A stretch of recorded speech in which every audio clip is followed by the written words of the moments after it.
official. That case is entirely closed. Kyle Warner, judge. Psh, gavel. All right. Other than kind of went into it already, but I don't know a lot about you. Like, let's hear your story, especially with the little bit you told me about. Yeah. I'm super pumped to hear this. Yeah, man. So for me, a lot of the kids end up racing and doing well throughout downhill, enduro, cross country, any discipline. A lot of them come from like a sportive family atmosphere where one of the parents rides and they kind of grow up doing it a little bit and get pushed into it. For me and a lot of my friends, like in Chico, California, it's a really cool town, but there is a lot of low income situations there. And so all of us started riding bikes in Chico, like growing up, it was more of a therapy. And so to kind of kick that story off, it all really started like around 2005, 2006, right before the financial crisis of the housing market. So my mom, has always been kind of a struggling single mom, but she's an awesome lady. Like, I love her to death. But we've always been kind of tight on money. And then right around, 06, she decided to sell her home and try to move towards something bigger and hopefully flip it and sell it, like what everyone was doing, take out an adjustable rate mortgage. And that did not work out. So right before it all came crashing down. down. And my brother was in real estate at the time too. So like everything was kind of good. It was like peaking. I was like about 6th, 7th grade, kind of still trying to figure out what I was doing with my life. And we ended up moving across town to a nicer home. Couldn't really afford it, but was hoping to flip it and sell it. And then the market crashed. And, we got the 30-day eviction notice, had nowhere to go, totally kind of screwed. We're going to be homeless. And one of my old friends, Adam, so I grew up across the street from him, and my actual old next door neighbor's house got raided for growing weed. So they had like, weed everywhere. They had basements all converted, everything, and that house is vacant. Okay. My mom had known the landlady from a long time ago, and so we just kind of took a leap of faith and moved all our stuff in there. Did your mom talk to the landlady, or did you guys just go in? It was a weird situation. So the landlady is like in her late 70s, early 80s, and she lived up the hill and was kind of like a recluse a little bit. And so we tried to reach out to her a bunch, and it ended up that whole month, getting no leads, couldn't hear from her or anything. And so my mom just pulled the trigger and just moved everything in. No way. And then, about a week later, we finally heard from the lady Beverly, and she's like, hey, it's okay. Like, if you guys need to stay here for a bit, we'll figure something out. But she didn't know you guys were actually in there yet. She didn't know until she came down the hill. And so it was like this crazy situation where we're like, like literally $0. Yeah. And just trying to make it work. And so that was a pretty crazy situation, but it all ended up working out. And then when I lived on that side of the town, I was really close to some dirt jumps nearby. Was it Chico Nut? Yeah, exactly. Was it? Okay. Yeah, cool. Did you know Zach and those dudes? I did a little bit. I was like a little bit young for them, but they were like the kind of Godfather guys that would tell all of us to get lost. But Totally. They're cool dudes. Yeah. All right, go ahead. But yeah, man, like just being on that side of town, I was a little bit more exposed to riding and kind of started riding for fun a little bit, but with no intentions of doing anything. I just watched X Games and like everything, 90s kid does. So it was something I had in the back of my mind, but I was really focused on trying to play football. And so freshman, sophomore year, I played football in high school. And my sophomore year, I kind of had a bad coach and ended up quitting football. I was kind of lost. And at the same time, my mom she's had hepatitis C for a long time from a blood transfusion in the 80s before they screened for blood diseases. Oh, are you serious? Yeah. So that year, sophomore year, she went through an experimental hepatitis C treatment program, which is basically like a gnarly chemotherapy, but at home for 6 months. So, my mom was going through that. I was just a kid trying to figure out how to vent a little bit, and like I was just so balled up trying to figure out how to help my mom, how to go to school, how to have fun, how to have friends. I just lost what I love to do, which is football. Yeah. That's kind of started riding bikes more and more, going to the dirt jumps more and more. Because it's something you could do all day. Like it wasn't a set schedule. Yeah. And I could try to be away from the home as much as I could and then come back and help my mom out. But it's stressful when you're a kid and you can't really do a whole lot. You're just trying to ease the pain a little bit. Yeah. But, I was 15 years old trying to be the man of the house and take care of my mom, but also trying to go to school and pull good grades. And, something kind of had to give. And so I really kind of stopped going to high school quite a bit. I figured out, the rule is if you miss more than 2 periods a day, it's considered an absence. But if you go to 2 periods a day, then like the court won't come looking for your parents, basically. No way, really. So I would just skip all the classes, go to the one before lunch, go to lunch with my friends, go to the one after lunch, and then go home. And so I missed like 185 days of first and second period that year, like The sophomore or junior year? sophomore year, Okay. going into junior year, which is like, your most important year. Yeah.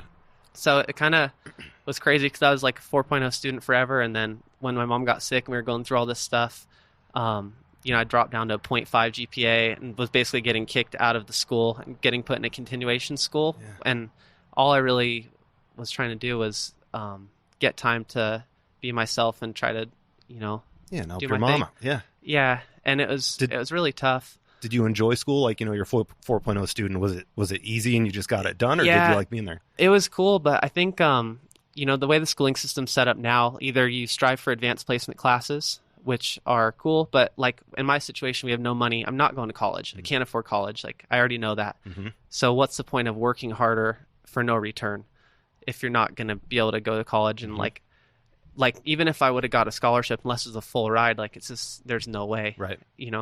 Like we'd eat 99-cent tacos from Jack in the Box and top ramen every night for dinner. It wasn't like we had anything. Yeah. So it's kind of a weird position to be in. I think a lot of kids find themselves in that position where it's like, do you strive for more with no guaranteed return, or do you just kind of settle and Just float? to like stay afloat. Yeah. Yeah, just kind of float through the system until you're done and then figure out what you want to do. Yeah. So I ended up kind of hearing about independent study, like homeschool, Okay. and actually just kind of researched it and signed myself up for independent study. And told my mom, like, hey, I'm going to be doing this. Yeah. They're supposed to teach you, like being a parent, but the cool thing about the school I went to is you meet with a teacher once every 30 days and then turn in all your homework that they give you. And that's basically it. So there's a lot more independence, a lot more freedom. Yeah.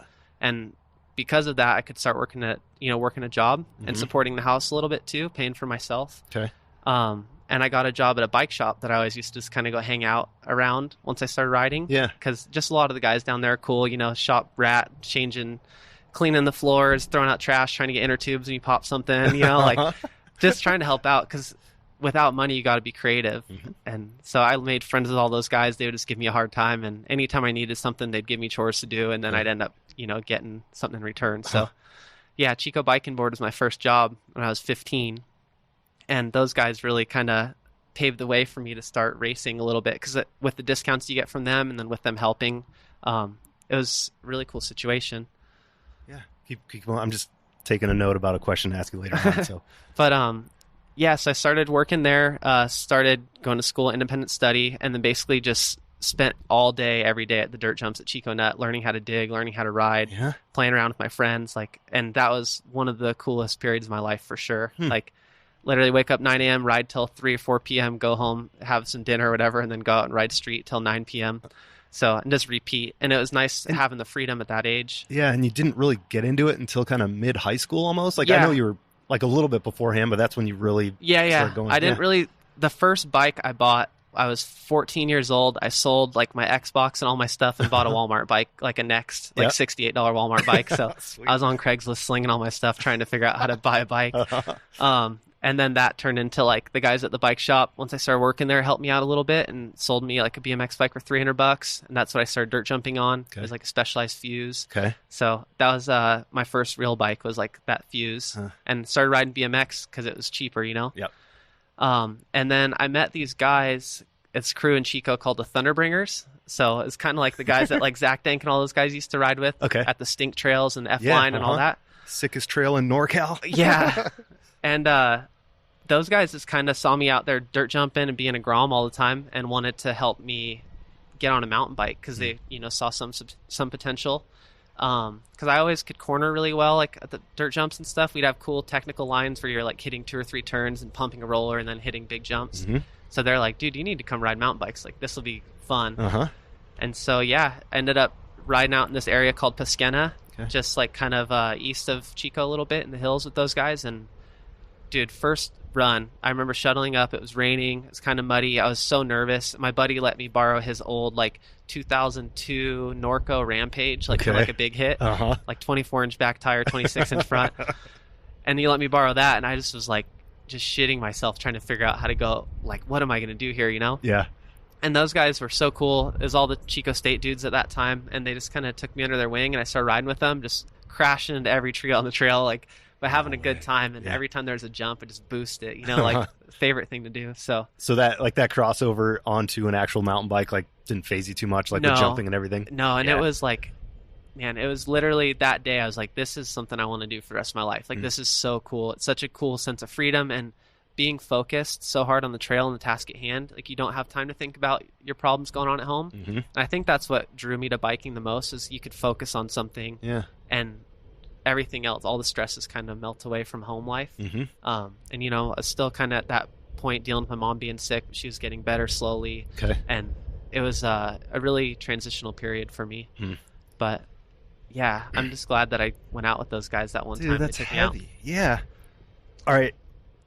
The question I just jotted down, and, like, I guess we'll probably jump a little bit, but, like, dude, the local bike shop, it was huge for you. There's all this talk now about, like, order online, like, who needs a bike shop? You can fix it yourself. But, like, the impact the bike shop had on you, and now the rest of the industry, because you're out shredding and impacting people, like, that's huge. Totally. And I honestly think where we're at right now with the cycling industry, it's pretty tough for kids that don't have any money to figure out a niche, and, like, one of the kids at Green Line Cycles, which is, the shop I call my home shop now, this kid Juan, he's a really good kid and didn't have any money, didn't have anything really going for him, but he's a sick rider. And so, like, we would all chip in and help him out, and same kind of thing, like, anytime he came in and I was working, when I worked there, like, if he had a flat tire, like, Juan, take the trash out, I'll change your tube, like, let's get you going, call it even kind of thing. Yeah, totally. And then, one day I had, like, a little hardtail that I just found, like, kind of laying around in the backyard, and I was like, oh, cool, like, I'll build this up for Juan, and he started mountain biking, and it's like, just loving it. And he had the same thing, like, his mom had passed away recently, and he's the man of the house with 2 younger siblings and the dad, and all his only release, like, the only thing he can actually get enjoyment out of aside from his family is, like, getting out and riding a bike and not thinking about anything. And it's hard. Like, I feel bad for kids now, because with the order online mentality, if you don't have money, you just don't do it, you know? Like, there is not that trade and barter system that there used to be. And there's so many people that I met growing up riding who had the same kind of story, where you're just a shop rat hanging out, doing whatever you can to scrape by, and then the guys help you out and get you going, or they're the race team that brings you to the races, or they're, the kind of father figures. And so it is kind of a weird state that we're in as an industry.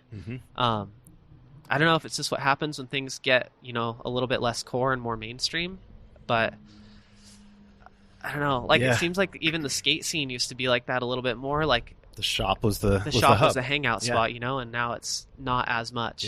And it's kind of sad, but I guess things evolve, and hopefully shops can start doing more service-oriented stuff and more community-based things, and still be profitable, but maybe not be selling as many parts. Because it is hard, too, on that same coin, if you're shopping online trying to save money, because you don't have a ton. Yeah, there's that, too, right? So it's, I mean, there is no perfect answer, solution, but I understand exactly what you're saying. It is changing a lot. Yeah, for sure. So kind of let's take the next step of where you were. Like, did you start getting into racing? Like, you were up with those guys, but how did it progress from there? Yeah, so that would be like 2009 was my first year racing ever. So I just entered, like, this race up in Ashland, Oregon called the Spring Thaw Downhill.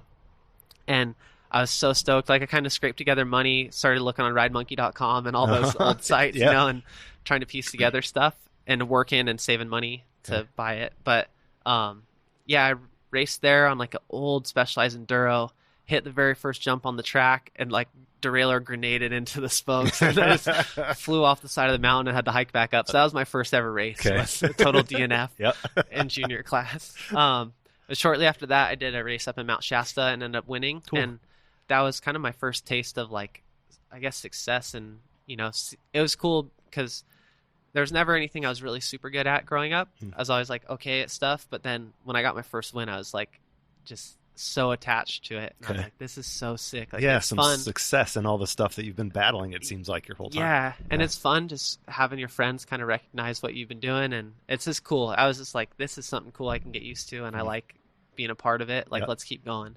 Were you rolling with like people from that shop or other people like to go to Yeah, these the races? Thunderbringer crew. Okay, all So, right. yeah. That's so awesome. So yeah, they were sick. They had custom jerseys made, like all kinds of stuff. It was just a big group of dudes, Okay. and it was basically a drinking team with a mountain biking problem. So it was cool. And I was 16 at this whole time, like just being exposed to the wildest stuff, like, you know, stripper bachelor parties and going out, everyone's getting hammered and stuff. And I'm just like kind of sitting there, didn't know what to do, but trying to be a good kid and like just learning from all these dudes. And it was so much fun. And I'm so grateful for that now because it made me grow up fast, but it was also kind of I got a lot of stuff out of my system before, you know, you're 21, 22 and partying hard. So yeah, it was cool. Have you always been just this kind of chill, I guess? I mean, it seems like there was a lot over your head when you were younger. Like, you just decided to handle it. Like, where do you think that came from? I don't really think you have another option a lot of times, you know? And yeah, but not everyone handles it like you did, you know? Yeah, very true. I don't know. I think, you know, seeing my mom being sick a lot and she was on disability for depression my whole life. And so she was always really sad. And also like had some problems with prescription painkillers, which is a huge thing in the US now. Yeah. And then my brother raced motocross and arena cross for a while. Oh, really? Yeah. And he had a bad accident. He's older than me. He's 13 years older than me. Okay. So before I was really like understanding what was going on with him, I was like 12, 13. He had a bad crash and broke both his legs. So that kind of ended his racing career. And he kind of was dealing with the painkiller problem as well too. Yeah. And I don't know, basically for me, you know, a lot of kids grow up and try to rebel. And so my version of rebelling was just trying to be clean and like try to be happy, try to be clean, try to be the opposite of what I see every day. Yeah. In a sense, you know?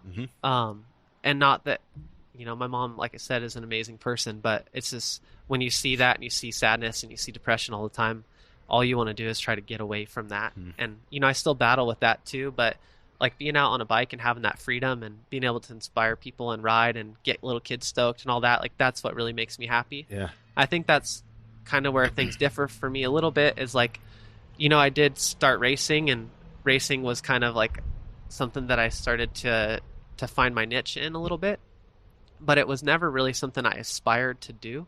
It was just, you know, I went racing and I was like, did it with my friends. I just wanted to be with my friends. They went to the race. I raced. I won. I'm like, oh, this is sick. Like, this is cool. I'm going to keep doing this because it's fun. But I was never like, I want to be a racer. Yeah. And as I got older, you know, I started racing and having some success. And you get kind of addicted to the success part of it, you know, because you're like, oh, this is cool being a little bit, like, I guess, special, even though it's such a small industry and we're not really special. But you feel that way when you're 17, 18. Yeah, for sure. And so, yeah, I didn't really have the drive to race and compete against people. I just wanted to have fun, be with my friends, be out on my bike, and racing was the way to do that. Okay. Because there wasn't really like the mountain bike festival scene, and there was, you know, you go dirt jumping, do dirt jump stuff, and that's what I probably would have ended up doing, but the city tore down Chico Nut Jumps in like 2010, and so that was when I really had the pivotal moment of like either quit riding completely or transition, buy a mountain bike, sell my dirt jumper, and just ride mountain bikes because the nut was gone. That's what I would do every day. Yeah. It's what I loved, is just hanging out with my friends, digging all day, and then riding. Yeah. And then with mountain biking, you kind of had to race just to fit in because that was like the only sector you could do. Yep. And so that's what I did. Okay. But yeah, it's different kind of. Yeah, but it's super interesting. Were you there when they tore Nut down? Yeah, I was super bummed, man. Like, I broke my collarbone basically a week before they announced that they were going to tear it down, and they tore it down within a month. So I missed out on the whole like last month jam. Yeah. Yeah. But it ended up just being, you know, city liability. They said there were some native weeds and grasslands, you know, in that creek that were getting affected by the dirt runoff, and they just tore it down. But really, it was just a bunch of ragtag kids and older guys, you know, smoking weed, drinking, and kind of being a bad influence on the neighborhood. Sure. Which I totally understand being an adult now. But when you're younger, you know, we had signs, went protests to the city, all this stuff. Wow, like, really? Yeah. And like, you know, I was always very vocal about getting friends together and kind of doing that stuff because it is important. And like, to a lot of people that drive by, they just see dirt jumps. But to like me and my friends, like, that had bad home life, that was literally our sanctuary. Yeah. Yeah. And I think it's hard to express that to older people that really didn't have that growing up, you know, like you're not only tearing down these lumps of dirt on the side of the creek, but you're literally tearing down these kids' lives. And half of the kids that I rode with there either got a girlfriend, started, going to school more, and tried to go to college. Yep. And the other half went the complete opposite way and started doing drugs, dropped out of school, Yeah, like once that kind of connection was taken away from everyone. Because that's like all we had to like hold us together, and we were just like the band of misfits. Yeah. And dirt jumping was like the glue that held us together. And then once that got kind of torn away, it was a really transitioning experience. Yeah, I bet. But I don't know, like literally, there's probably 15 of us. 7 of us went to school and kind of just went the other route, stopped riding, and the other ones like ended up in jail, and mostly from drug abuse stuff. Yeah. But it's hard. Like if you don't have an outlet, a positive outlet, it's hard to do anything. Yeah. And riding, aside from the cost of the bike, like it doesn't cost you money to go ride. Like you just go shred with your buddies and try to stay out of trouble. Go find your freedom a little bit. Yeah, totally. So did you end up going to school? No, I didn't. Or you're just saying like when you finish homeschool and doing all that, or the way you went? Okay. Yeah, exactly. Yep. And I was kind of the outlier where like working at a bike shop being 16, I was one of the only kids in that age range that had a job. So when they tore the dirt jumps down, I was able to pivot and buy a mountain bike and start riding. Yep. So I just started doing that on my own a lot and just spending hours out there on the trail, like sessioning 1 or 2 turns, like just trying to have fun. And I totally approached it like dirt jump, like bring a shovel with me, go out to the trail, dig a little berm, and then just ride it all day and try to figure out how to hit it faster or better. Really?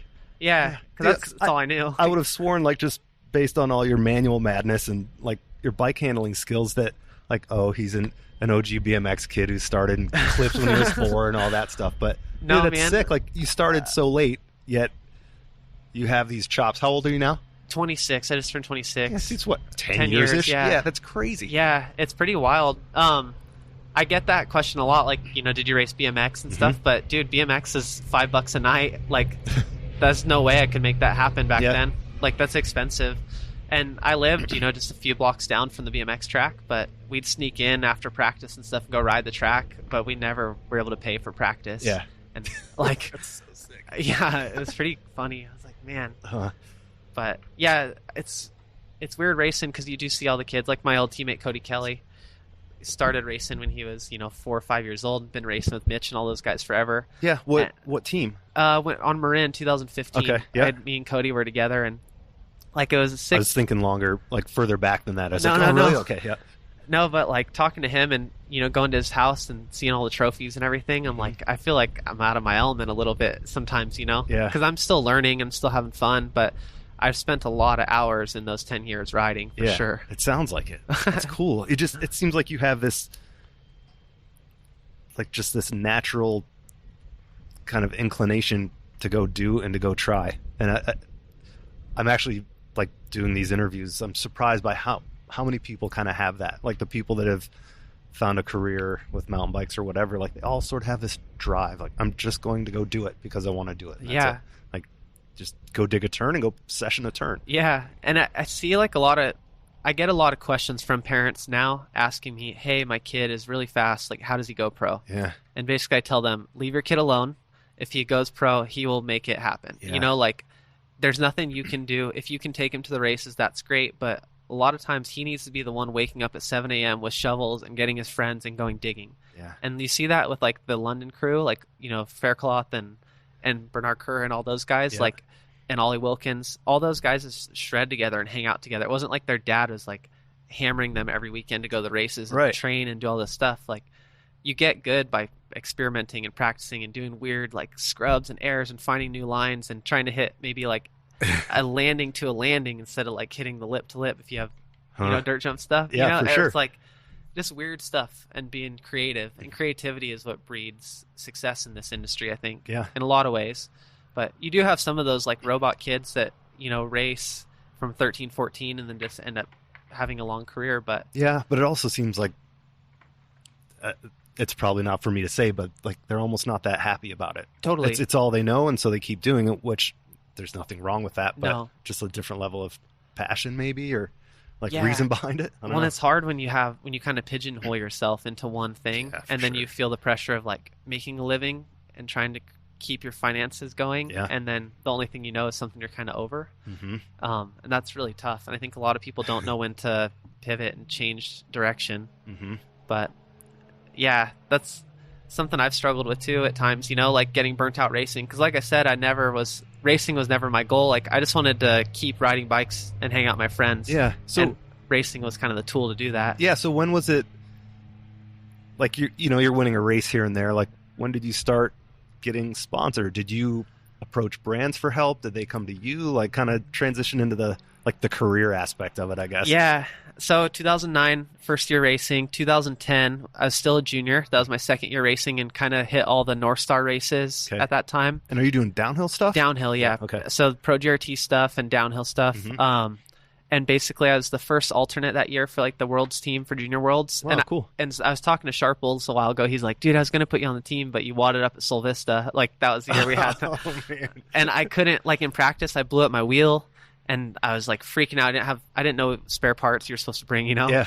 So I didn't bring any spare parts, and I blew up my wheel, and I was like freaking out. Found another wheel from a buddy, blew that wheel up. Then right before finals, Mikey Silvestri was like, here, take this wheel and go. Sick. And I didn't know that, like, because the gears were different, like I had 9-speed, he had 10-speed. Oh, yeah. So like I went to go like sprint through the section, and the chain jumped, and I was wadded up on the side of the trail, and I was like, national hopes over. Oh, but yeah, it was that was a bummer. But anyways, I turned pro 2011 and started kind of racing a bit and working at the bike shop still. And one day I just wrote down all the brands I thought were cool and went through our like dealer book and just wrote all the phone numbers down and started cold calling people. No way, really? Like, yeah, like, hey, my name's Kyle. Like, how can I send you guys a resume?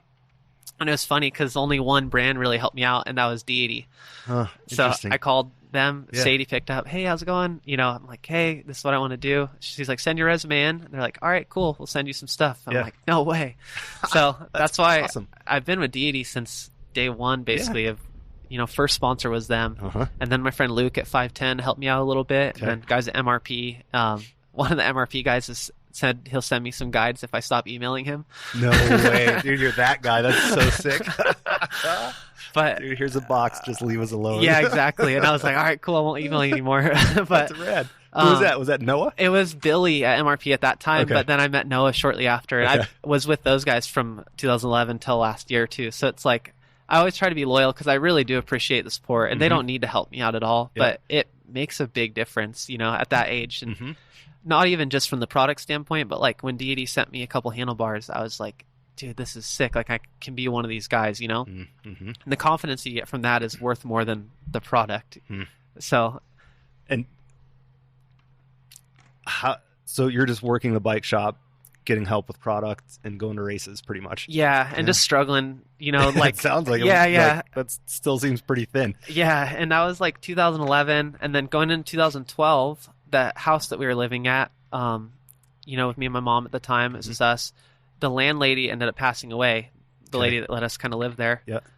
So we were in this weird limbo situation where the house was not owned by anybody. She didn't have any next of kin. She didn't have any family. Yeah, crazy. So we were just kind of up in the air in the court system, and there was no real idea of what was going to happen. So it was a weird situation, but basically I was like, we'll see how long we can ride this out for. 2012, went racing, came back from Crankworks, and I'd been having kind of a hard season. Wasn't doing as well as I'd wanted. Jump from junior class to pro class is a big jump, and I wasn't really prepared. So I came back from Crankworks, and I was super bummed, and I actually tried to apply for financial aid to go to school. I was going to kind of like call it a day and be like, this is fun, like time to start work, figure something out, see what I can do, work at the shop, get financial aid, and try to go to junior college. And when I went to apply, I got denied because one of my family members was working under my Social Security name under the table to not lose disability benefits. Are you serious? Yeah, so basically that was like... Did you know that, or was that I did not know that, yeah. And then I figured out I owed a bunch of back taxes under my Social Security name. Because of what they had done. Yeah. So I couldn't go to school. So I was like, oh man, like what am I going to do? And when that happened... Dude, this is cliffhanger central. Are you serious? Yeah, dude. Like I was literally like, came back from Whistler. I was like, that was fun. This is cool. Like I was getting supported by a few more brands, but still not making any money at all. And I was just kind of like done with it. Like the risk to reward ratio didn't work out anymore. Sure. I was like, all right, let's go to school, see what I can do. Maybe work for one of the brands would be cool. And then I got denied, and I'm like, oh shit, like what am I gonna do? Because that means I won't be able to apply at least till next year, and hopefully we can resolve the situation with my family, which is now like this big blown up situation. So, is the tax stuff resolved? Yeah, I had to save up. Basically, yeah, I had to save up some money that year and then pay the back taxes I owed, and that was most of my money I could think of for racing. Very serious. Yeah, it was really shitty. Yeah. And so it blew up a relationship for a while. And basically my mom ended up moving out of the house at that point. So it was just me, and then I had my friend Adam, who's like my best friend forever, move into the house with me. Okay. So it's two of us. The same one that you guys have been with in no for landlady. Right. Yeah. So we were just living in this kind of abandoned house for, as long as we could figure out, see what we can do. Until you're getting booted out. Until we get booted out, yeah. And the only cool thing about that is we weren't having to pay rent because, there's no one to pay it to. And so we decided, me and him just build a big ass pump track in the backyard, just ride for fun, and kind of started doing that. And we kind of rode that out for 3 years. Are you serious? Yeah. That long? Yeah. Like 2012, 13, and then in 14 is when we had to finally pull the trigger on that house. Okay. So 3 years of rent free, and without that, I could not have raced. Like that was the money I was able to save from that was what let me go travel more and go racing and kind of make it happen. Okay. Did you ever think about like saving some? Just like, hey, what if something falls apart? Or were you just, you're still young, I guess. Yeah, at that point I was like 18 years old. Oh, yeah, okay, never mind. Yeah. And I was working 40 hours a week at the bike shop, and then basically I had it down that if I worked one day, I could pay for one day at a race. So, cool. Work 4 or 5 days a week, go to races that weekend, come back, work. So that was like my game plan. We just did that, rinse, wash, repeat. Yeah. And just go to North Star all the time. And then, a couple of the guys started doing the Oregon Super D series at that time. And they invited me to come up to Bend, Oregon for one of the Oregon Enduro races, which was 2013, I believe. 2012, 13 was the first year of that. And I hit the Bend race, and I was like, dude, this is sick. Like, in Chico, you can't really ride downhill bikes very easily because it's low elevation. There's not a lot of elevation vertical loss. Yeah. And so I just ride trail bikes all the time and then go on the weekends and try to ride downhill bikes. And it felt so foreign. And it's hard to do well when you're not spending time on the bike you're racing. Definitely. So with Enduro, I was able to kind of... But what about Martin Mays? I mean, come on. Martin is a savage. But... with the Enduro thing, I was able just to ride the bike I was riding daily, and I felt super comfortable on it. And I showed up to the race, and it was really physical. That in Bend, obviously, it's pedally, so I kind of got my ass kicked at that race. I was like 20-something's place, and on the long stage, I came through the finish line. I had to throw up on my arm, and I was just like dying. Really? Yeah, and everyone's looking at me, and I'm like 18 years old, like go through the finish line, grab a beer, like pour it on my head, drink some of it. And everyone's like, who is this kid? I was a t-shirt and ProTech helmet, like just full squid, but just enjoying it, Dude, I was like, sick. This is fun. And so that was when I kind of decided I wanted to do more Enduro stuff. Okay. But yeah. No, so how to transition? I mean, like, you're still working at a shop. You're still kind of scraping by.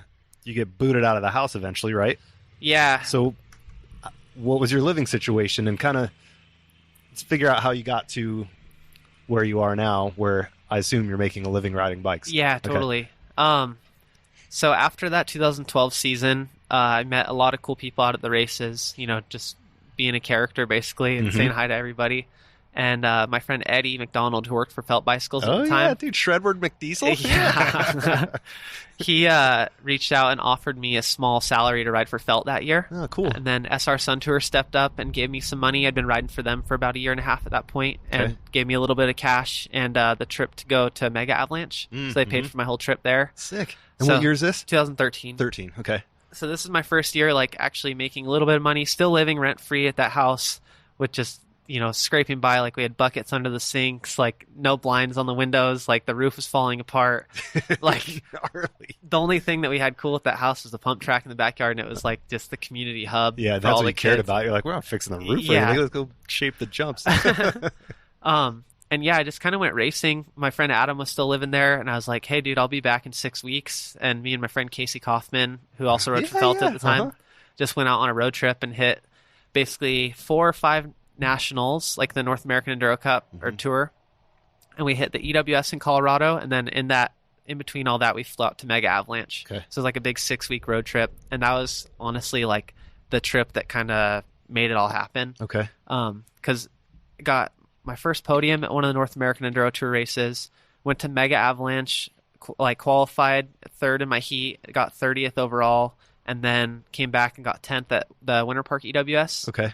And All right. Before you go on, I want to know how racing at Snowmass or Aspen or Winter Park, and then you go to Mega Avalanche, like what kind of shock was that? Yeah. I've never been over there, but just it looks insane. Especially because that was my first time ever being out of the U.S. Okay. You know, had to get a passport just for that trip. Like, super excited. Had no idea what to expect.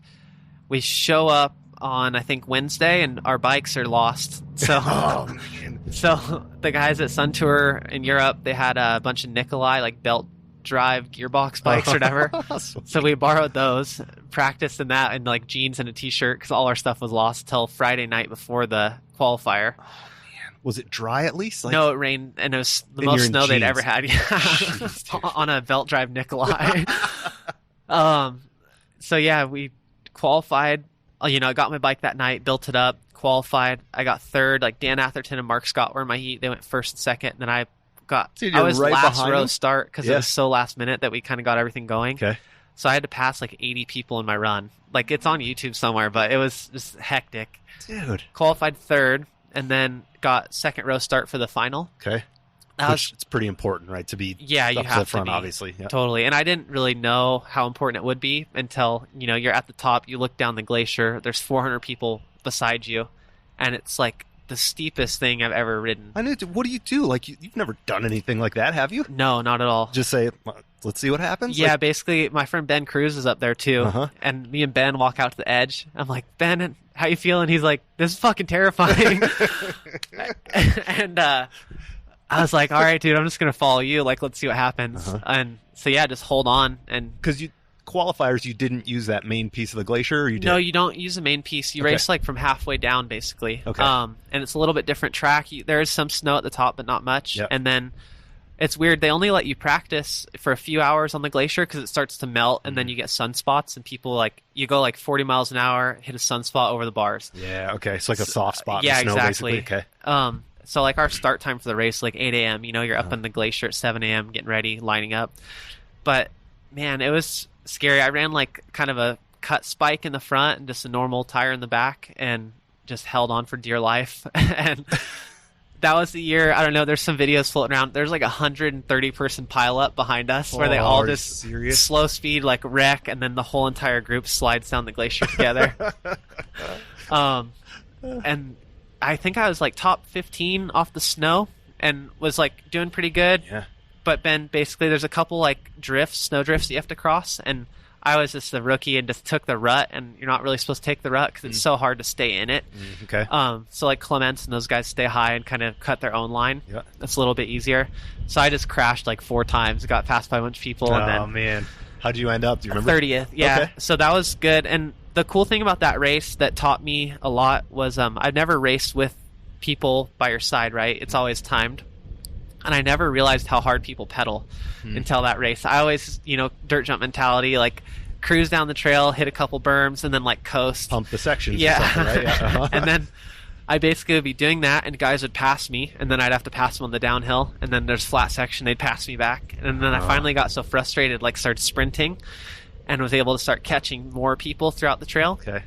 And after that race, I was like, oh man, like that's what you have to do in a race run. I never knew that before. Okay. Yeah. And so then 2 weeks after that was like that EWS in Winter Park, and I took my newfound skill of sprinting and I just went there and like got 10th at that race, which is like unreal for me. Like my expectation going into it was top 30. I'm like, it'd be cool to get 30th. I'd be stoked. And then I listened to like a interview, and some guys like, don't put expectations on yourself because you can limit yourself sometimes. Interesting. So instead of going top 30 and being 20th and being stoked, I was like, yeah, let's just see how I do. I'll do my best. Try to be happy with that. Okay. Ended up getting 10th. I was like, sick. Yeah. So that was a big result. And because of that, I was starting to get a little bit more looks from companies. Okay. Also meeting more and more people at the races, which helps. Yeah. Did you have any like bonus structure set up, or was your deal just kind of like, hey, we'll get you there. And Yeah, basically my deal that year was like, $4 or $5 grand here and there, and just try to make it happen, see what you can do. I didn't have any incentives or bonuses. I didn't even really know about that at that point. I was still so new to it all. Sure, totally. But yeah, after the season, went to Interbike and sat down with the guys from Marin Bikes, and Felt was really cool that year too, and they tried to keep me. But Marin was only 2 hours from my house, in Novato, and I just figured I could be an asset if I could drive down there and hang out with those guys. Okay. And I kind of had a couple beers, went into like a contract meeting with those guys, and I was like liquid courage a little bit and just laid it out, and I was like, this is how much my season cost last year. I just don't want to pay out of pocket for my season. Like, is there any way you guys can help me cover this amount of expenses? Yeah. And they're like, dude, we got you. And so sick.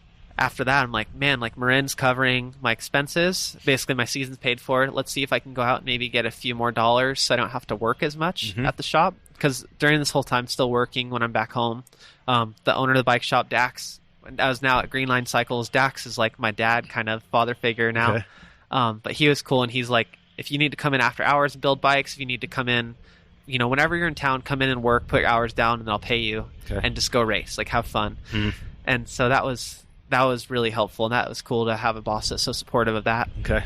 But yeah, basically 2014, getting a little bit of expenses covered, getting a little bit of salary here and there from different companies, and I was able to stop working altogether. Wow, cool. And I ended up working with a guy, Dave Sheik, at Carmichael Training Systems, and he helped train me that year. I had a coach and got me kind of in shape. And was that something you figured you had to do, or did people encourage you to start training? It was kind of both, but honestly, I just never really had expendable money, like income before, and like getting some sponsors, I had like about 10 grand that I could kind of live off of and do things with. And I was still living at that abandoned house at this time. And I was like, let's put, $1,500 into hiring a coach and see if that helps.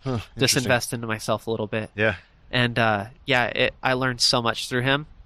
And it was cool. Like, we spent a lot of time on a road bike, which was not the most fun for me, but it was good. And it made me really learn about nutrition and how to kind of plan your weekend, how to peak for the weekend. And that year was really, really good.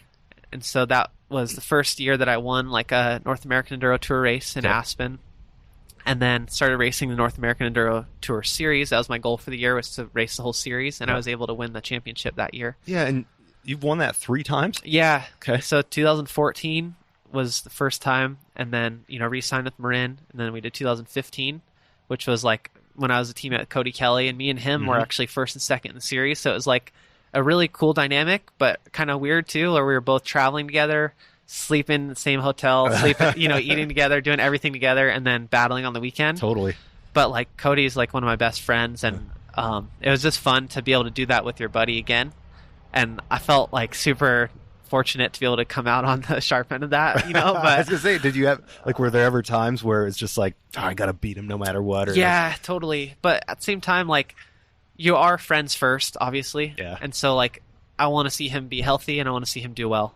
But I just want to do a little bit better, So, and especially for me, like, I did have bonus structure kind of set up at that time. Okay.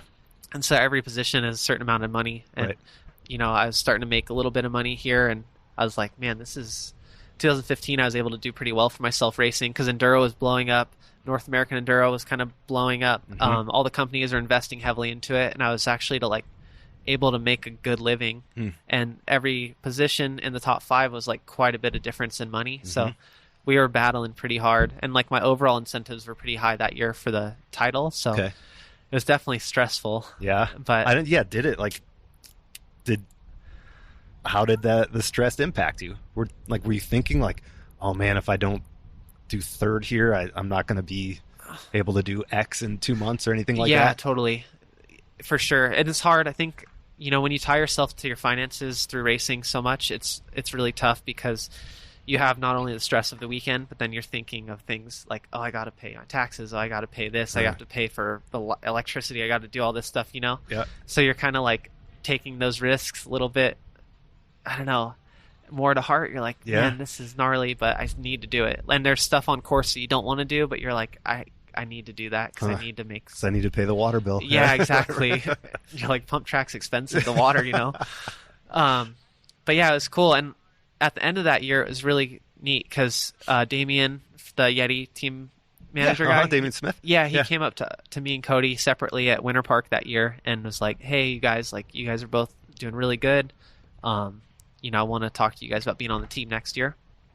And the cool thing was that Cody was actually able to take that opportunity and race with Richie for those 2 years and do the Yeti thing, which is really sweet. Yep.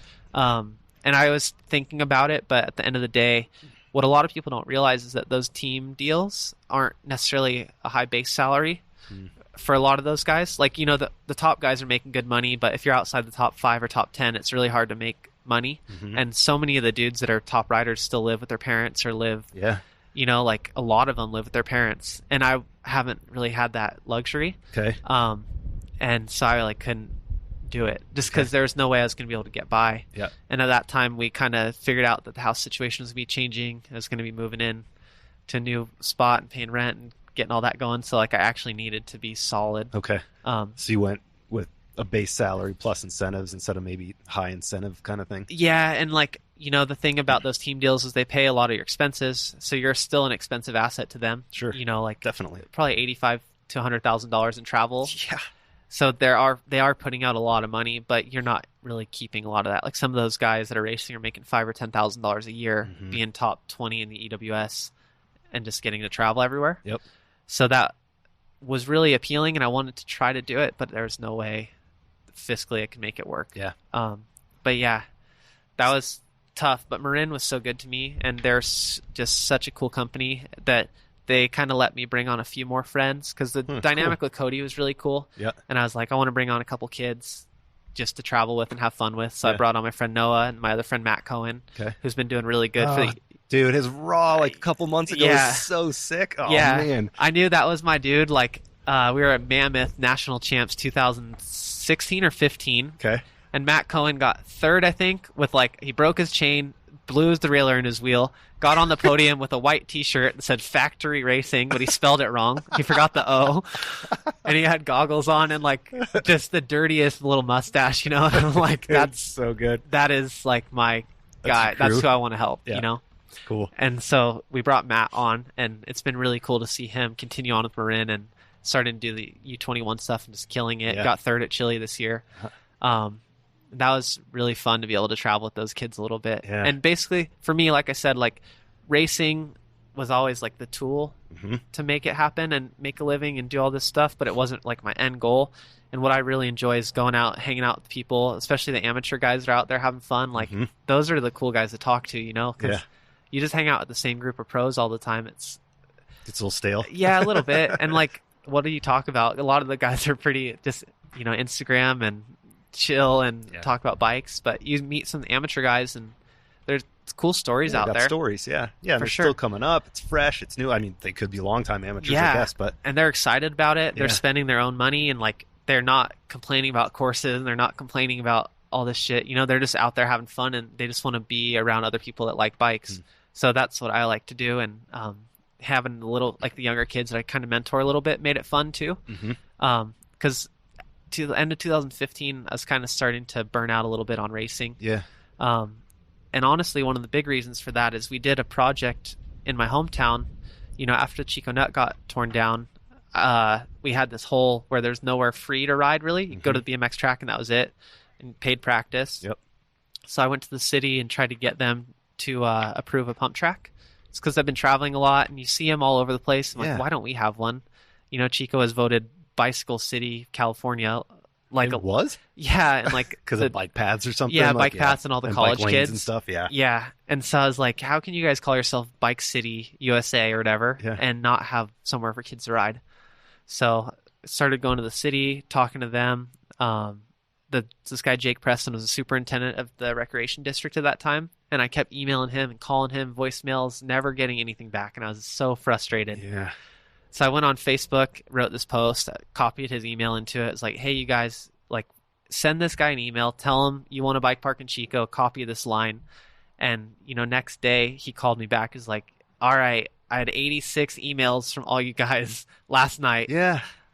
let's meet for lunch. Dude, that's sick.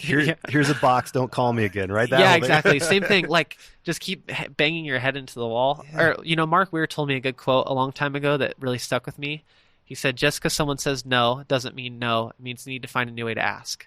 Interesting. And so basically when I was calling the superintendent guy and asking, hey, we need to build a bike park. Hey, we need to build a bike park. He's just ignoring me because it's just one crazy dude saying, hey, we need to do this. Yep. But then when he gets a flood of emails and sees there's actually a community for it, he's like, all right, let's do it. And so what happened after you guys all went to lunch? Yeah, I went to lunch with me and Jake, kind of talked to him about it. He's like, all right, let's, present at this town hall meeting next month. I'm like, all right, cool. Got all my stuff together, went to the meeting, presented. Then, they basically make you go through 3 meetings. So It's 1 meeting a month. Because by the 3rd meeting, most people bail out with whatever they're trying to do. Yep. So they just make you keep coming until you prove that you're... see how serious you are. Exactly. For sure. So I went through all those, and then they're like, all right, let's do it. Like, we're going to do this. Here's how much it's going to cost. So I went to one of my sponsors, amainhobbies.com, and they paid for the plan to get drawn up. And then we talked to Sierra Nevada, which is based out of Chico, and they offered to do like this big fundraiser and let us host it there. And then at that year, 2014, I was working on the Rise of Enduro, which was like the movie that kind of came out a while ago. Like 2014, it came out, and it was about enduro kind of coming up and being a new sport. Yep.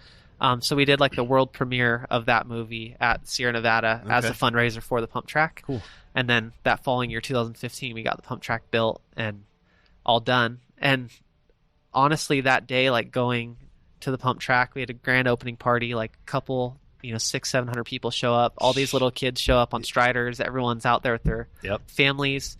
And when I did that, I just won like the North American Enduro Tour overall 2 weeks earlier. Okay. And coming to that grand opening, I was like, man, this is what is actually all about. And it kind of made me feel like I'd been doing something selfish a little bit by racing, because all I was doing was concerned with my results and trying to make money and do it and have fun and meet new people, but it was all based off myself. Yep. And then when we did this big project, I was like, man, like this is actually something cool and something worth doing and being a part of. Yep. And it really made me like reevaluate why I was racing, what I was doing racing. So 2016, it was kind of going into that year, I was a little bit like, man, what am I doing? Yeah. And so basically started kind of advocating for that pump track, and now it's like one of the most well-used parks in the area, and they're trying to get a second one built and try to build dirt jump spot. And so did you go to your sponsors or kind of figure out what your plan was going to be, but was it without racing? You're going more advocacy, kind of like a not spokesperson, but I'm trying to say like an ambassador. Kind of ambassador of the sport. But I had signed a 2-year deal at the end of 14. So 15 and 16, both my deals were like all my deals were based off racing and incentives for racing. So I still kind of had to race in 2016. And I still was having fun going to the events, but it was like a little bit empty feeling a bit. And I didn't really know how I was going to continue to do that for much longer. Cause I was like, it's hard when you're trying to go fast, doing all this crazy stuff, trying to learn these tracks, do everything. And then you don't really like care about it too much. Kind of believing in it less. Yeah, sorta? That's a better term for it for sure. Because I was like, what am I actually doing here aside from, trying to get the W? Yeah, exactly. Like, how is this helping people? And how is this getting more kids on bikes? And how is this getting more people involved? And like with the pump track, if I go out there and ride at 6, 7 p.m., there's little kids, like 9-10-year-old kids that are still out there when they should be at home for dinner. And that was me at the Chico Nut Jumps trying to escape from home, because you didn't want to go home. You wanted to be out on your bike because it's what brought you happiness, and who knows what's going on in their home life. And so after seeing that and seeing the impact that had, it was hard for me to like go race and actually think of it as something really important. And then it takes away a little bit from the experience there. But yeah, I was like, man, what am I going to do? So what'd you do? You're still here. You're still out here getting it. Yeah. I just was really fortunate because after that, 2016, I still was able to race and go to the events, and still did pretty well, but I just wasn't in it mentally. Yeah. But I ended up winning the overall title that year for North American stuff still. And then 2017 started trying to do more around the community a bit, and during, I don't know. But your deals were up, right? Like, Yeah. at 16. So how did you think about earning money and setting up sponsorships and things like that? Man, it was hard. Like, to be honest with you, in 2016, I was coming into the race season. I wasn't super stoked on it. We were doing more of the pump track stuff, which was cool. All the kids were having a good time. And I kind of was going through a lot in my personal life too. Mm-hmm. Like, at that time, my girlfriend at the time was diagnosed with like a really aggressive melanoma, like skin cancer. Mm-hmm. So she had to have a big surgery to get that like taken out, take all her lymph nodes out, because it was maybe going to spread. So she was going through that. Yeah. And then I had a big concussion and had a pretty bad like head injury for a while, like 6-7 months it took me to get back to normal. Really? While we were dealing with her big health scare. And then still trying to race, but not being totally into it. And I was like, this is not working, And I basically was just like a shell of myself that year. And a lot of my friends that saw me out there knew something was going on, because I was dealing with stuff at home again, trying to go out to the races. But basically it was just a job at that point, and I wasn't really enjoying it. And so I knew I needed to make a change. And the end of 2016, I kind of bought like, a Sprinter van. I saw people doing like the whole van life thing. Yeah.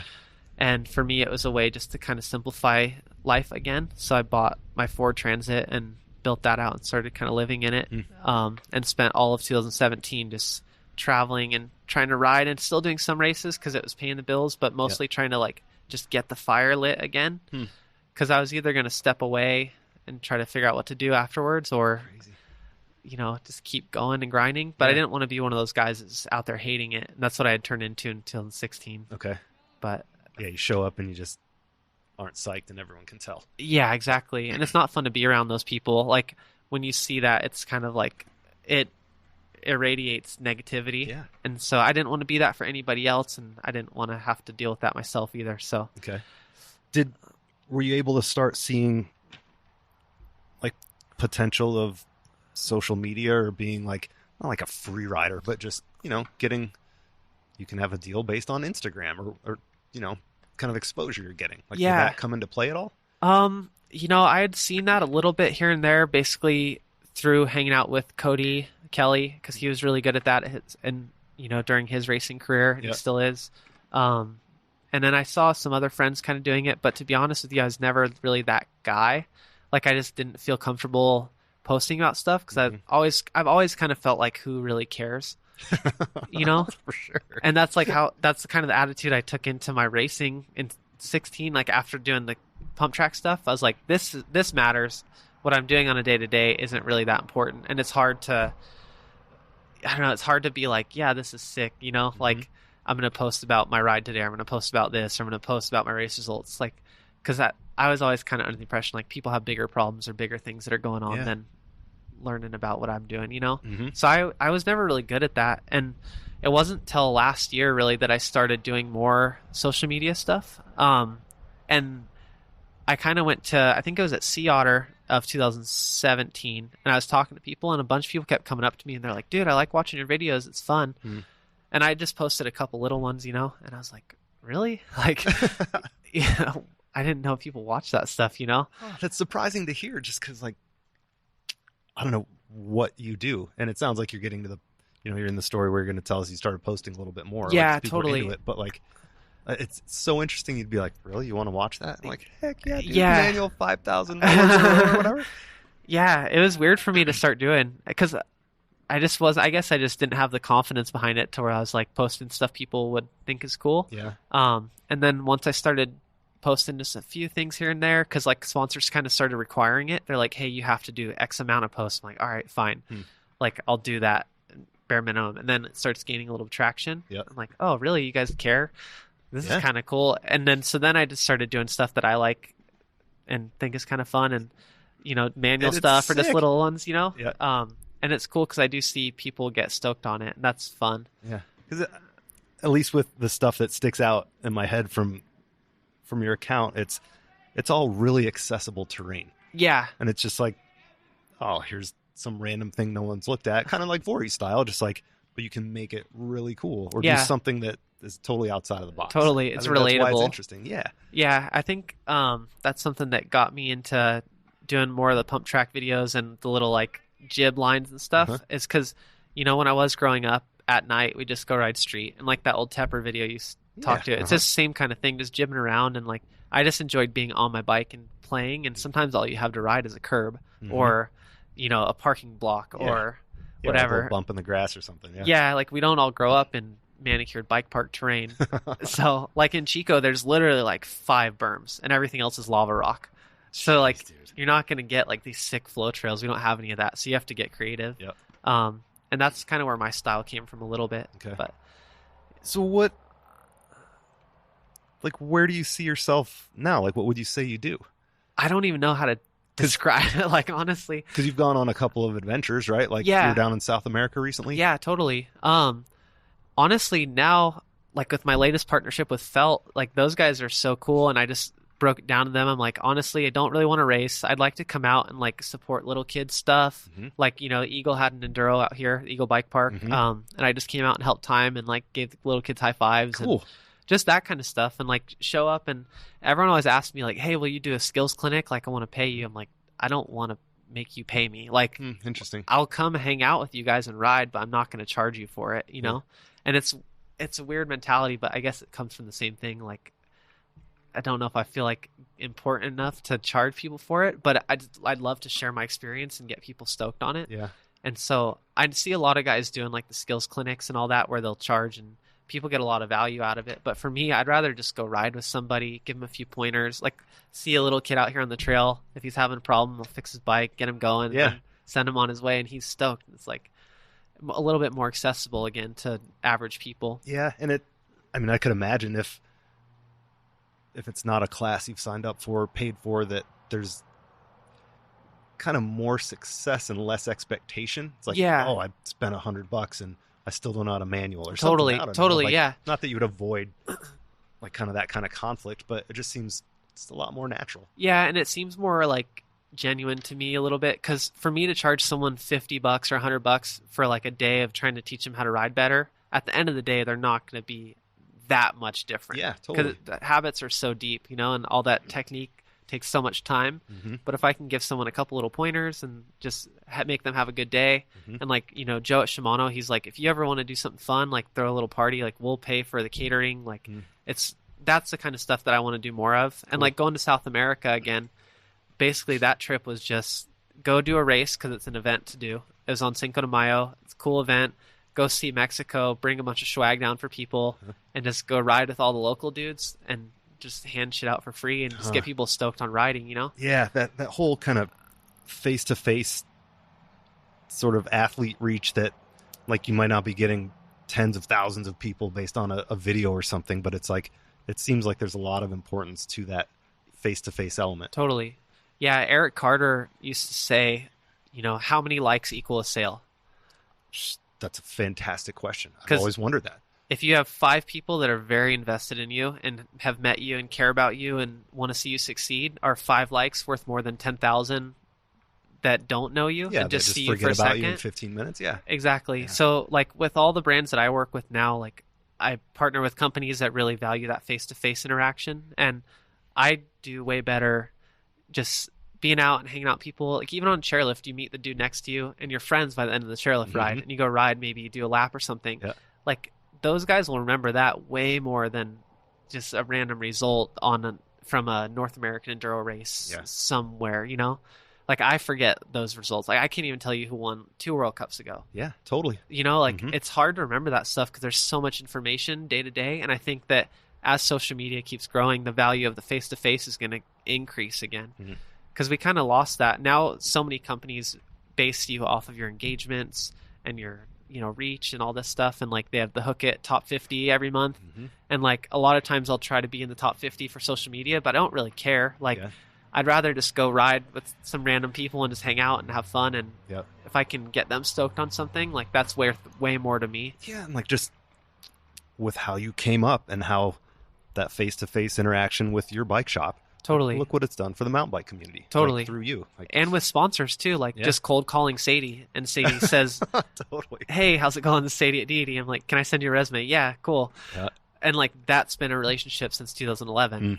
And that's why I'm loyal to those guys. And that's why, with most of the brands that I work with, try to be loyal because I value that personal interaction more than a lot of the guys that race and up and coming kids, they want to be on Shimano because it's the best, or they want to be on Fox because they think the suspension's the best. Mm-hmm. Or, they just want to be with the companies that are at the top end. Right. Those companies don't need you, though. Because they already have Gwin, they already have Faircloth, they already have all these big name riders. Yeah. But if you can partner with a smaller brand that actually values you and you can help them grow, that's worth so much more. And that's how you make a living out of it. Yeah, that was kind of one of my questions is Felt, Suntour, like their products are really good. Yeah. But they're not these top tier brands. Totally. Was that a conscious thing that you decided to do? I don't even know if it's like a conscious thing, but those are the only guys that gave me a time of day when I was at Grom, and I respect that. Mm-hmm. Like, I'm not the kind of person where if you won't say hi to me when I'm a nobody, and then you try to come talk to me when, you start seeing success or something, it's like, fuck you, dude. Like, I'm not going to talk to you. It's not the same thing. Yeah. And same, when I see a little kid who has no logos on his jersey, I want to make that kid succeed more than the kid that's all sponsored out. Totally. Yep. Because it's about the person. It's not about what they have. Mm-hmm. And same with like an SR Suntour. Like those guys have been with me for so long. Yeah. And the reason they sponsored me is because I was at Hood River. I snapped my frame. I put a stick in my frame, duct taped it, finished the whole day of racing. I remember that one. Yeah. Like Hood River 2012. Yeah. And for day 2, I got 12th after day 1. And then on day 2, they let me borrow their demo bike, and I just destroyed it, like just trashed it. And they were like, "God damn it! Like, who is this kid?"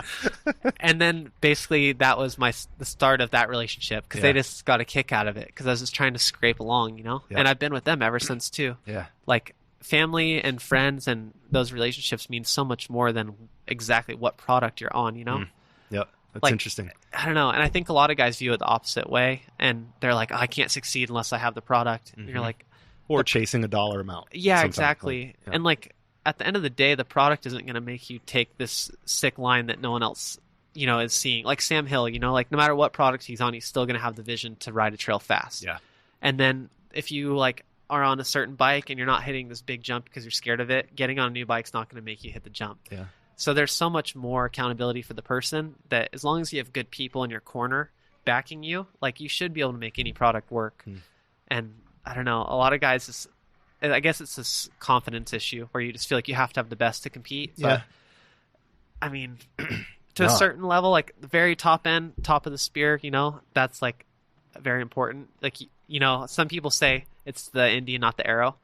But if everyone has a good arrow, and you're like, your arrow's a little bent, it's hard to compete. Yep. So, but there's so few people that applies to. Yeah, maybe 3 or 4 guys in the world, Yep. Huh. Dude, this has been sick. All my questions like, oh, what about racing and this and that? And it's like, I don't even want to talk about racing now. I want to talk about like, do you think about accessibility to bikes for kids that don't have money? Yeah, totally. Yeah. Like totally. Where do you see kind of like a plan with that, or like do you have any thoughts on it? Yeah, I want to help with that for sure. And I want to try to be an advocate to get more little kids on bikes because I mean it's such a low expense for that age bracket. Like my first bike was $68, Walmart bike, and they're like about the same, like under $100 now. And if you can get some fundraisers going to just get the lower income kids on bikes, like that's sick. Yeah. And in the past couple of years, I've done a bunch of like elementary school shows where you like set up ramps and like jump over kids and jump over teachers and stuff. And like that kind of stuff is what we need more of in the industry, just to get people excited about it and have fun. Yeah, for sure. Yeah, that's what this place seems like it's doing. But on the flip side, it's like, it's kind of crusty white bread America. Like, it doesn't seem like there's a ton of people struggling around here. Yeah, it's totally. Like, where can you have an impact that is harder to reach? Yeah. I know, it's a hard question. I don't know where I'm going with it. I'm just kind of throwing it out there, I guess. No, I think it's something that we need to talk about more for sure. Because like, there are a lot of cool areas where there's a lot of good areas in the U.S. where there's good terrain surrounding it, but there's nothing going on in the town. And a lot of those areas end up being those drug epidemic centers, like methamphetamine, painkiller, all this stuff. Like Chico's a perfect example. Yep. The neighboring city, Oroville, has the #1 per capita meth problem in the U.S. Gnarly. So, but outside of Oroville, it's beautiful. Like there's foothills everywhere. There's shit to do everywhere. There's a lake, there's trails, there's horse trails, there's all this stuff. Yep. And if $100 bicycle is standing in the way of someone having a drug problem or not, like it seems like a cop out in a way to be like, oh, if they wanted to ride, they would get something. But if you expose more people to the fact that they can just go out and have fun and have that outlet, I think bigger and better things will start happening. Yeah. And I just have a hard time like with the industry sometimes, because I know we push racing so hard and it's the focus of everything. Mm-hmm.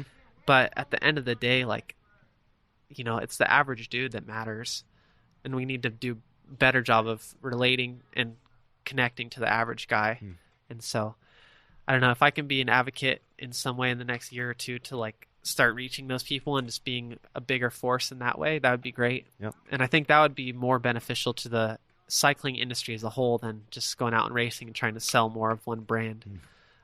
So I'm trying to figure out a few strategic partnerships next year that'll be like not out of the industry, but more like umbrella type sponsorships. So you're not just promoting like one brand. You know, like I always have my bike frame sponsor and my component sponsor, but it's hard because you kind of get limited or pigeonholed when you are with one certain brand, because you can't do certain things like buy a bunch of Walmart bikes for kids if it's not the brand you're on, you know, Right.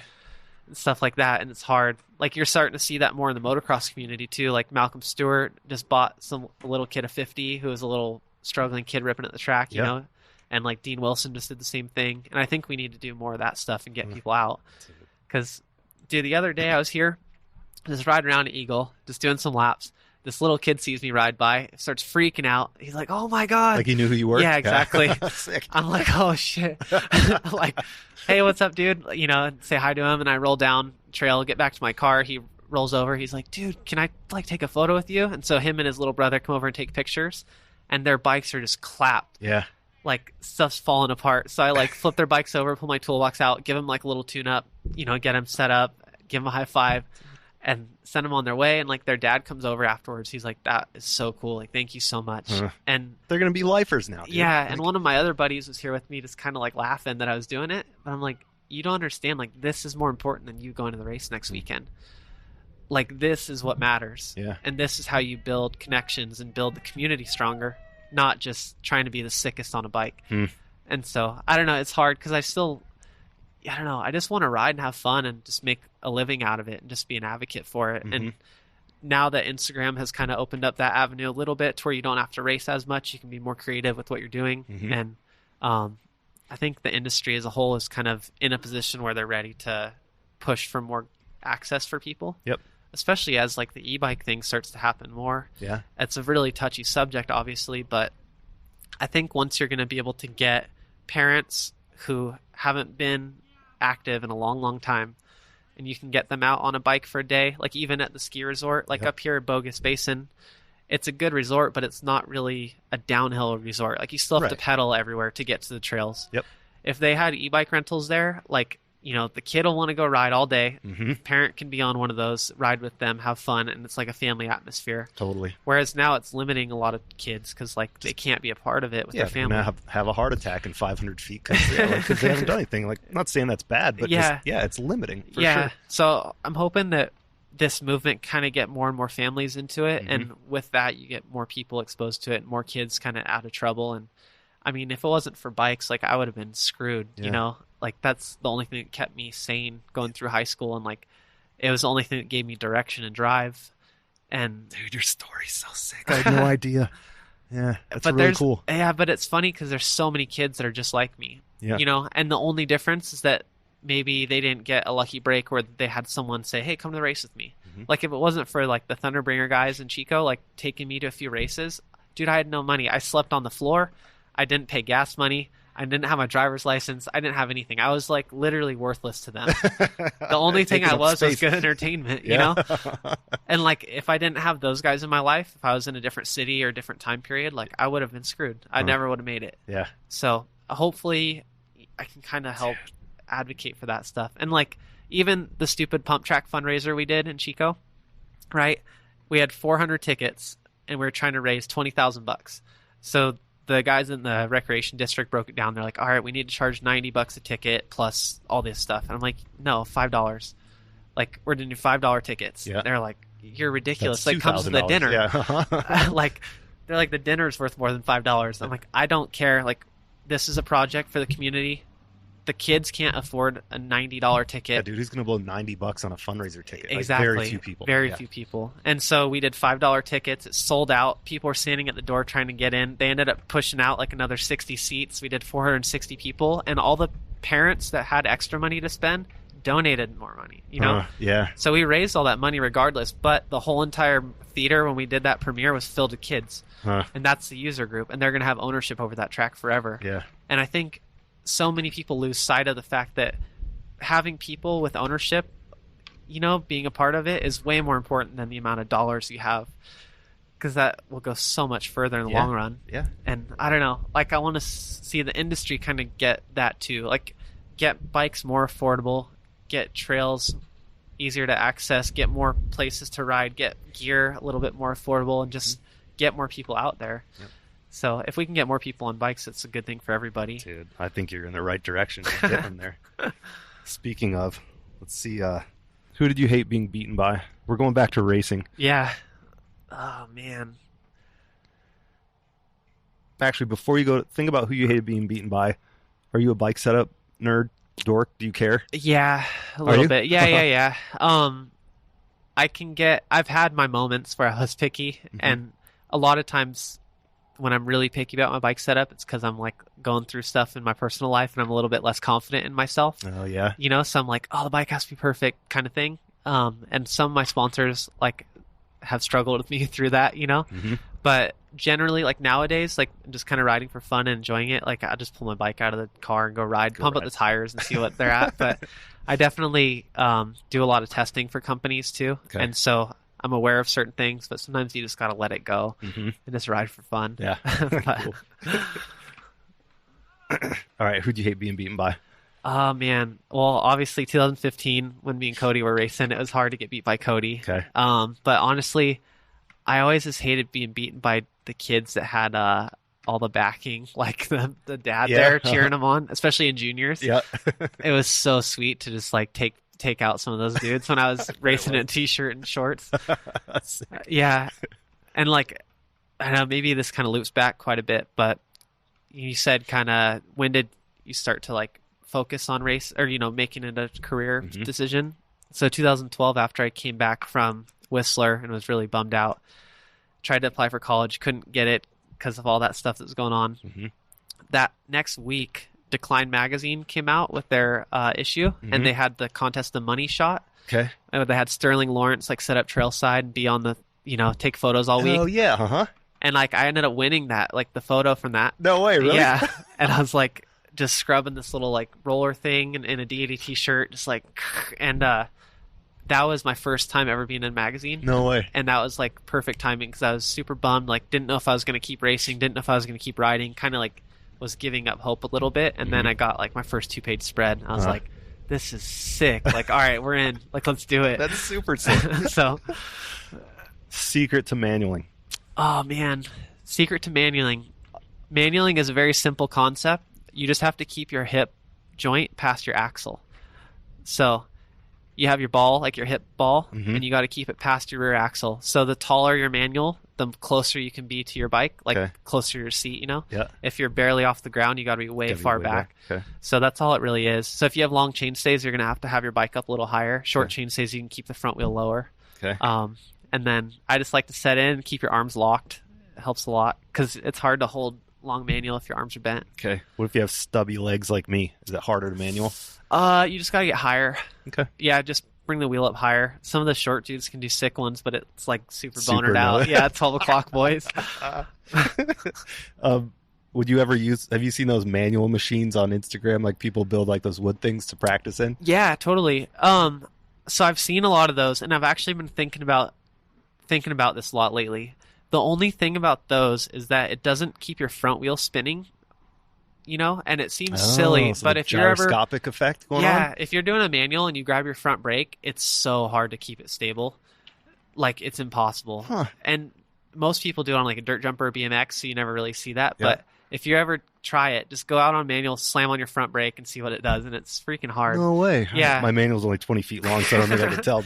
But yeah, I think those manual trainers are good for positioning, and I also think they can be good just as a stand to hold you up so you can practice your form a little bit. Okay. I see a lot of guys like kind of have whack bike setup that really affects their form, especially like brake levers down too far and stuff like that. Yeah. I used to be one of those guys too, but it's something you learn over time, ride with people. Yeah. So. All right. And then, shoot, what was the last thing? Secrets of manualing. Crap, what was it? We'll just pretend like that gap didn't happen. Are scrubs real? Do they really work on a mountain bike? Dude, ask for Emmy Metalier. That was the last one he did was sick up in Whistler. I think it's a little bit hard on a bike because even on that video when he scrubs, like you don't have the throttle to bring you back.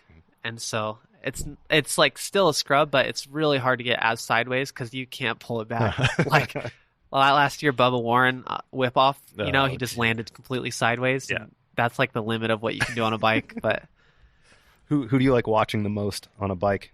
I think my favorite rider to watch on a bike is Greg Menard. Yeah? Yeah, he's the sickest rider. He's so smooth, and he doesn't look like he's trying at all. Yeah. And he's just going so fast, and he's so efficient. Plus, it's cool. I like how he just doesn't really ride in the off-season. He just kind of shows up and races. Yeah. Because he lives in Berkeley, which a lot of people don't know. Huh. He just is like a suit model. And so, like... He lives in Berkeley, models suits, and then shows up for the World Cup season, just crushes people. Dude, we got to go look for some catalogs with Menard modeling suits in Yeah, it's crazy. Like you'll see him on Strava doing like runs and stuff in Berkeley Hills. Yeah, it's weird, but yeah, that's sick, dude. We miss anything? I don't know. I had all this like race stuff, and now I feel like whatever. Who cares? What was it like riding the Marin with the crazy suspension setup? Man, I think Brandon's ridden it. I haven't ridden it. So. Okay, the Marin, like the Wolf Ridge. Yeah. Mm-hmm. Okay, so that bike last year it's really unique. Basically, the suspension design when you pedal, it doesn't put any feedback into the vertical suspension. So like, you're not going to get any pedal bob unless you're moving your weight. What it does really good is climbing up a hill. If it's rocky, it'll let the wheel track super easily. And you don't get that weird feeling sometimes when you're climbing a hill and you hit a rock and it like kicks your pedals.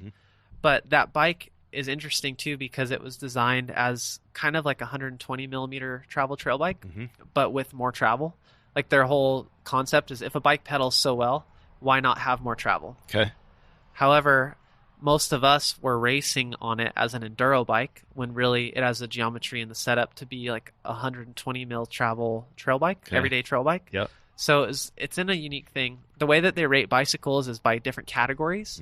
So, they have like category 1 through 9, I think. 9 is full downhill. Okay. Like a 5 is like a day-to-day trail bike. Most enduro bikes are 7 or an 8.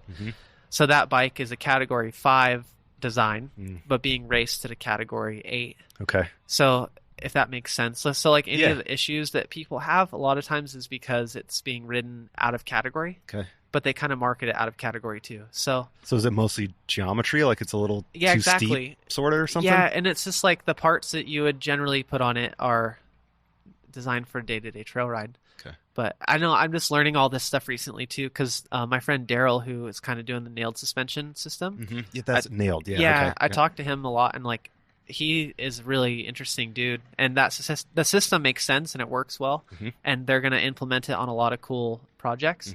But I think first rendition of anything just has some quirks to work out. Sure. But the bike was good, but just maybe not 100% what we were using it for, which is why you saw a lot of guys kind of go back to like the Attack Trail, which is a little bit more of a category 7 or 8 bike. Yep. But yeah, I don't know. Bikes are bikes. They're all fun. They all ride down the trail good. It's just like a matter of those little, like racing something's different, right? And so pushing that fine line of like equipment and trying to make it down the trail in one piece. Yeah, totally. But are you racing North Star Enduro World Series if you can? I hope so. I'd like to do that for sure. North Star is like my home mountain. Yeah. So that was where I cut my teeth racing downhill. But I haven't even done like an EWS qualifier event this year, so I don't know if I'll have points or anything. Okay. But it'd be fun. These can go be like a pre-runner or something. Yeah, I know. Honestly, like this might be bad for me, but my next few events are like all e-bike related. Are they really? Which is, it's kind of weird but cool. And the reason I'm doing that is, like I said, I want to try to be an advocate to get more people on bikes. And I really want to try to kind of build my name up a little bit in that discipline and just learn more about it so I can kind of help with the advocacy for that. Yeah.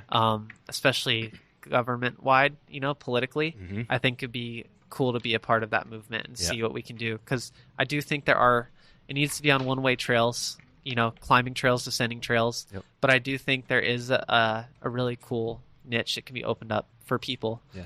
And it's like, people ask me about it a lot. And if you haven't ridden one yet, once you ride one, it'll make way more sense because it's not crazy different. It's literally like electric guitar versus acoustic guitar. It's like you're still going to like what you like, Mm-hmm. but you can reach a bigger audience maybe with the electric one. Yep.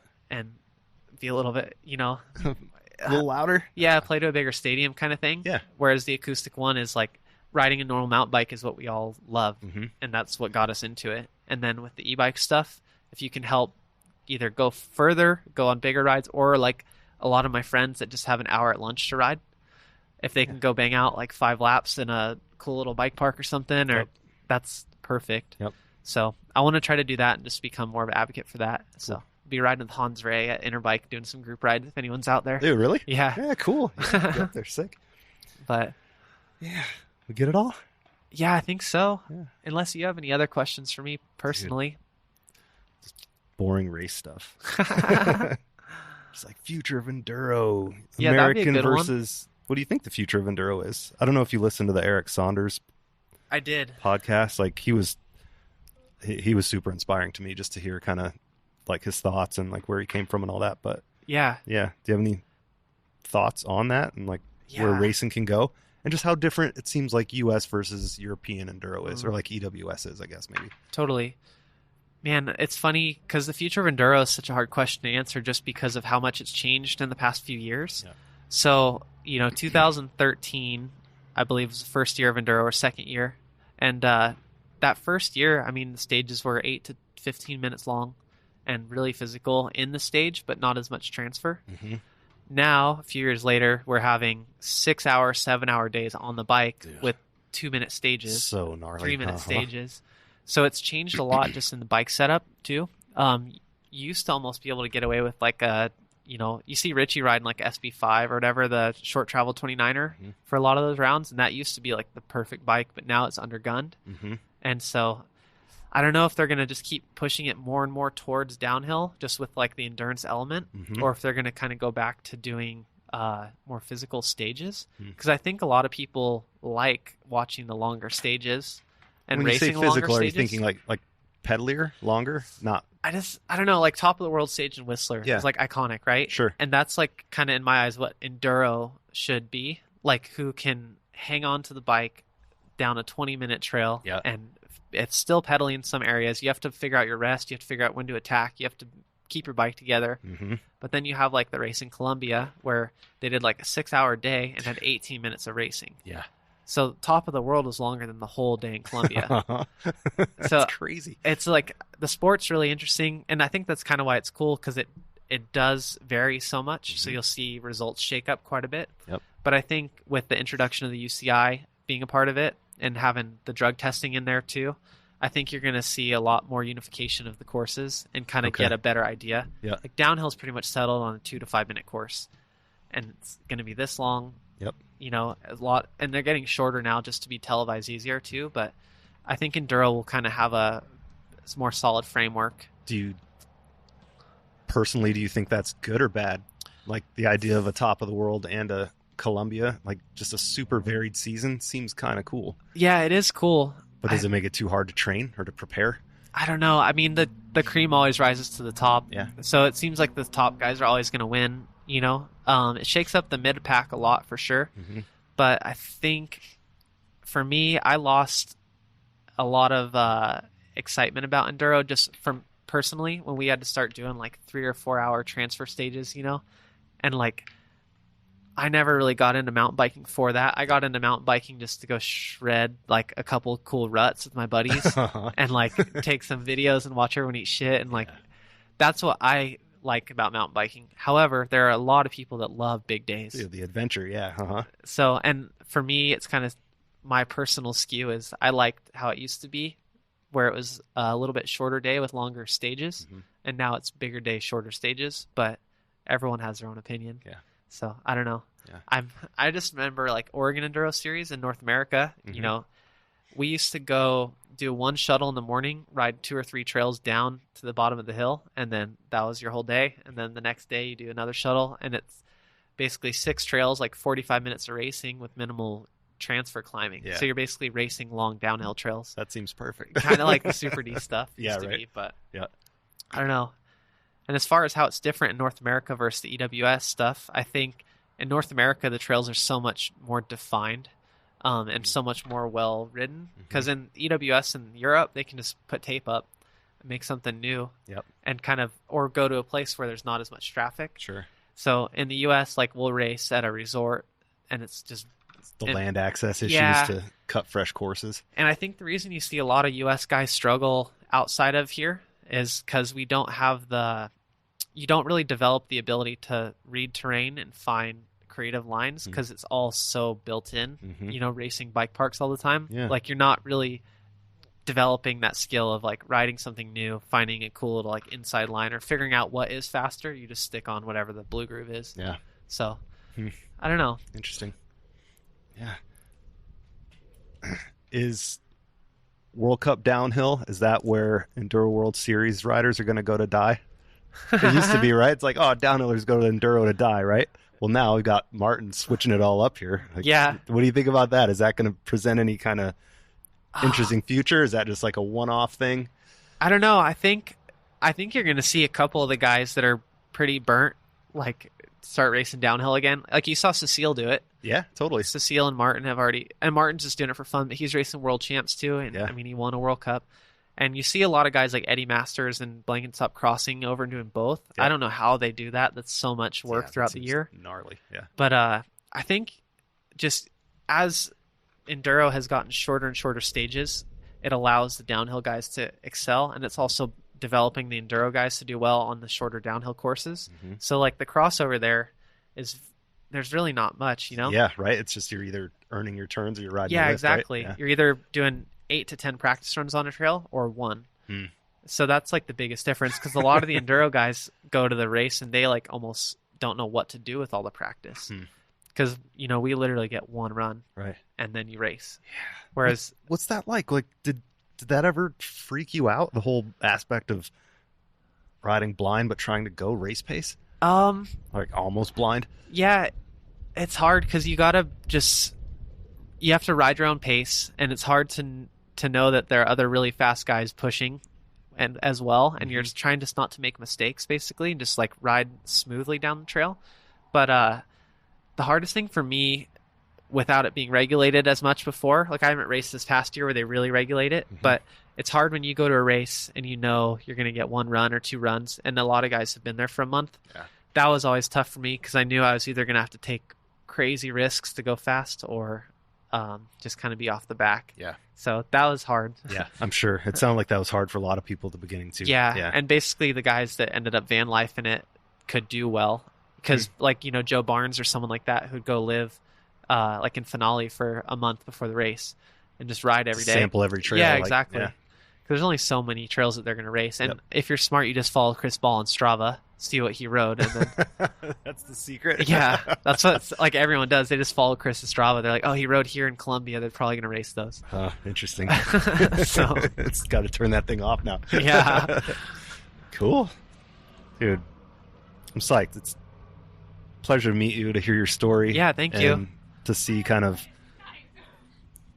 what you're finding valuable with mountain bikes. So I appreciate the opportunity to come on here, and I don't know, I'm just excited to see how we can get mountain bikes exposed to more and more people.